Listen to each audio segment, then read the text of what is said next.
Hey guys, welcome to another episode of The Vinyl Den, your channel for record collecting by record collectors. I'm Nick. I'm Ian. Today we're talking about some albums that we couldn't live without.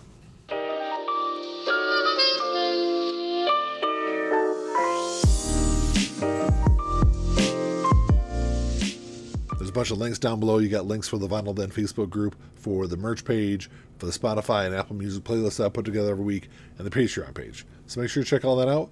Like always, if you enjoyed the episode, make sure you give me a thumbs up. Hit that subscribe button down below. Make sure you hit that notification bell so you're notified every time I release new episodes. So I don't know about you or anyone else out there, but when it comes to music, for me, there's a lot of albums I kind of have to be in a mood to listen to.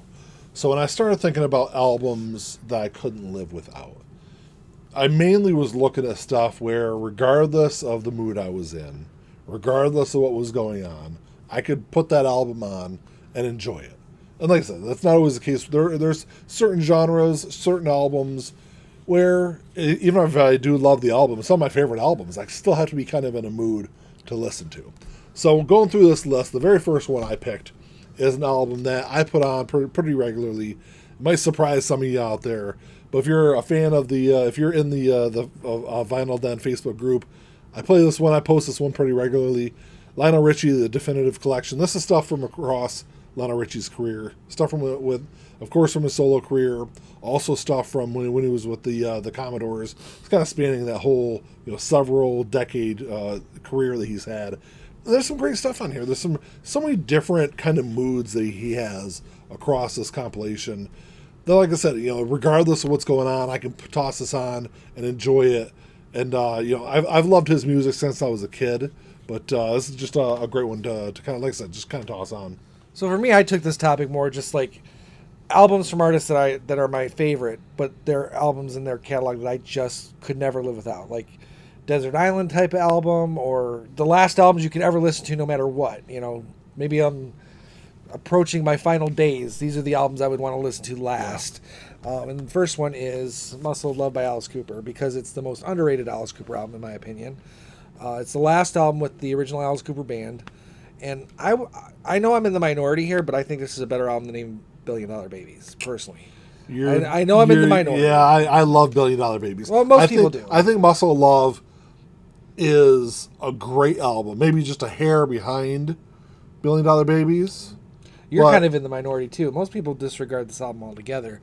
Even the band doesn't really much, because it was kind of when they were pretty much on the outs with each other, and it just, After those albums, after Easy Action all the way up to Muscle of Love, I kind of group all together. There's not a bad one, right? There's not a bad one in that grouping there. And see, I love Easy Action and Pretty For You. I think they're great albums. They're just very different. Just very different. They're very different stuff. But yeah, this one it's probably one of I'd say maybe my favorite Alice Cooper album. That's hard to pick because there's like 30 of them, but this is definitely one if, like I said, Desert Island, or you have like 3 days to live, and this you can listen to. This is an album I would want to listen to on those days. Another album that might be a little surprising to people out there, if you've been watching the channel for a while, I'm not a big fan of Kiss. I think they're a little overrated, but I love Destroyer. This is an album that, same thing with the first album, I could put Destroyer on any day and listen to it front to back, beginning to end, flip it over, start all over again. Everything on this album they did right. And I know, I guess the big issue I have with Kiss is they've always kind of seemed like almost kind of a joke band, or a caricature of 70s rock bands. I think that kind of plays into some of the persona and some of the issues I have with them. I do have some issues with their music also. And there's none of that, I think, on this album. I had this album on CD. I bought it because I had Revenge when it came out, which was like 92, I guess, 92 or 93. Early 90s, yeah. And it was okay. It was a good album. And I was like, oh, okay, maybe Kiss is a band I'm going to like. So I bought Destroyer. And it was just not enough to push me over the edge. And I just couldn't be a Kiss fan. Their music just doesn't do it for me. So this is my next album is another one. It's probably not going to be any surprise, but it's an album that if all I have is a choice between a few handful of albums, this has to be in it, because I couldn't go a month without listening to this album, and it's Recovering the Satellites by Counting Crows. it's their second album. Their first album was huge. I love their first album. When this came out, my expectations were, at the very least, just get an album that's on equal level. Yeah. This is like 2 times better, and I love August and Everything After, but this is probably their best album so far. Every song on here is awesome, and I just have like the day I bought it the day it came out. I don't think it came out on my CD player for a month. Yeah, it was a while. And it was every song on this album is so good. So yeah, this is definitely an album I could not live without. There's a progression from August and Everything After to Recovering the Satellites, and I think that's what their evolution and the experimentation on Recovering the Satellites, I think, is what makes the album better. Yeah. Than what they did with. Yeah, they didn't album. rest on their laurels when it came to making this album. No. They pushed some boundaries, and it worked. And it doesn't. A lot of bands do that, and it doesn't always work. But this album solidified them as my second favorite band of all time. So I've been a big fan of Johnny Cash ever since I was a little kid. When I was growing up, my mom used to listen to a lot of that 60s and 70s country music. So of course I grew up listening to songs like Man in Black and Folsom Prison Blues. Yeah, all those great classic Johnny Cash songs. But when he released American 4, and I think it was 2002 when this came out, it was different. And I don't remember, I went a long period without listening to any Johnny Cash music. It was probably, I'd say probably late 80s when I first got into Guns N' Roses and bands like that, up until this album was released. And then, of course, Hurt was a huge track. It was everywhere. But there's so many other great songs and great covers on this album. It's another one of those albums, like I said with the first couple ones, where regardless of the mood I'm in, I could toss this one on and just enjoy it from beginning to end. For me, obviously my grandfather's a huge country person, and it was all like 50s, 60s, and 70s, even maybe a little early 80s country that he would listen to. That's all he would listen to. So Johnny Cash would come up in the playlist all the time. But I didn't really like country music. I still don't.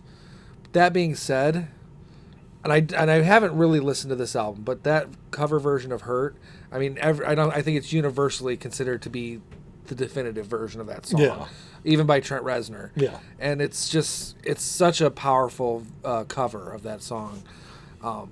So yeah, I can definitely see if the other tracks on this album are equally Johnny Cash emotional. And that's the great thing about this album, even with songs like Personal Jesus, Johnny and his older broken voice just works so great on so many of these tracks. So my next one, I've talked about this album a million times. No surprise. No surprises from Thick as a brick. This is my favorite album of all time. There is no album that I would, one album for the rest of my life, it would have to be this one. It's my favorite Jethro Tull album. It's my favorite album of all time. There isn't much more I can say that I haven't said about this album. So I kind of leave it at that, but Thick as a Brick obviously is going to be on this list. Yeah. So the last album I've got is an interesting one because it wasn't my favorite album from this band for a really long time. That album is Pyromania by Def Leppard. So, of course, it was Hysteria was the album that got me into Def Leppard. And to be honest, that's probably all I listened to. Hysteria came out in, 87? So it probably wasn't until 88 or 89 when I really got deeper into Def Leppard's discography.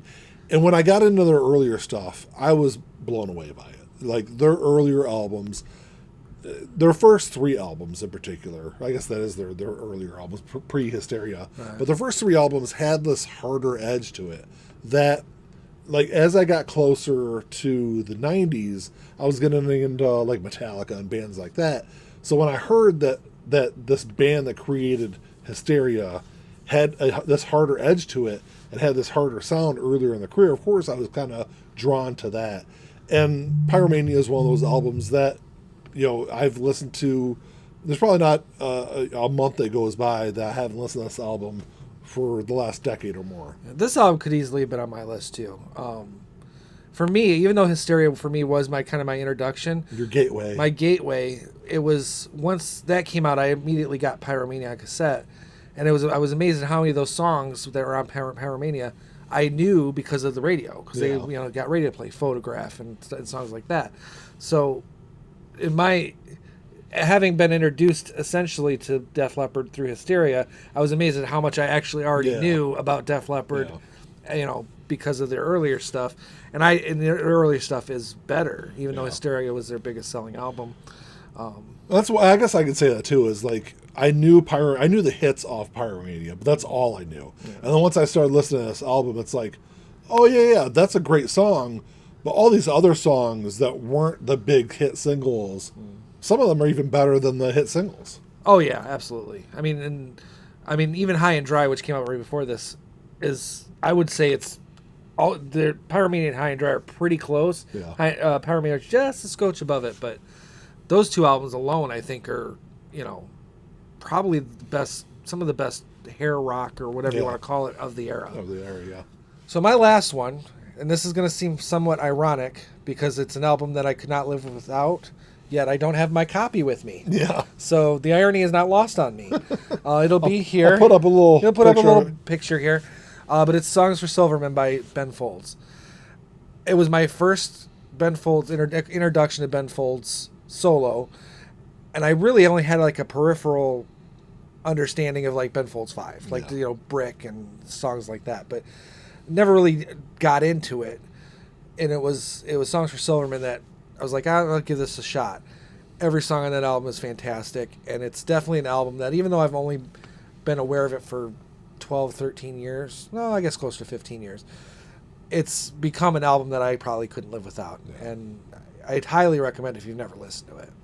Well, that's all we got for you today, guys. Thanks for checking the show out. Make sure you drop us a comment down below. Love to know what you guys think. Are those albums that you just couldn't live without? If you're going away, desert island, whatever you want to call it, you'd have to have these albums with you.